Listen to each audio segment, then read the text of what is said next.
let's talk about you as a CEO because you do a lot. And I feel like that behind the scenes is so interesting to people. Like, how, because I'm not a mom yet. So this is what I think is like, how do, honestly, I don't know how I'm going to do that because I do want to be a mom. But like, how do you be a CEO? And then, like, how do you plan your day in a way that is efficient for you and serves you without feeling crazy? It's been a journey, and I've undergone a lot of wonderful CEO coaching to kind of figure out how to delegate. You know, at the beginning of building the company, everything, I was wearing every hat. I was customer service, I was at the factories being the fit model, I was packing the boxes, all of it.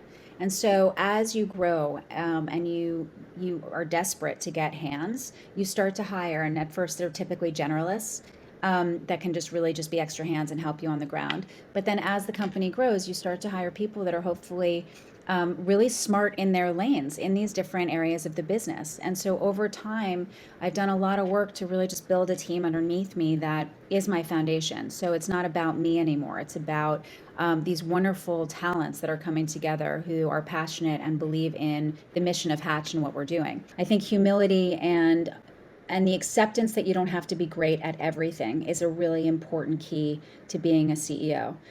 Being open to asking for help and being open to forgive yourself for areas that, none of us are aces across the board. And do you have like on or off hours at all? Or I know running your business, you're generally on a lot. So I have now written in the meetings and the touch points that I need to be in on so that I have a really clear understanding of what's happening in the business. But I've also needed to carve out time to not only be a mom, but also to be inspired and to make sure that I'm pushing the brand forward. And so that's really been work with my leadership team to acknowledge and just say, hey, this is where I think I'm not ready to kind of fully leave yet. I need to sign off on X, Y, and Z. So let's build a process where I get final approval and whatnot. And then in these other areas, I'm going to let you fly because you're all phenomenal and I'm going to trust that you've got this. And so what that's enabled me to do is just rather than have a 40 hours a week of just meetings, meetings, meetings, I now actually schedule time to pick up the kids, to really insert myself back into my personal life so that the team is aware of it and I can balance both.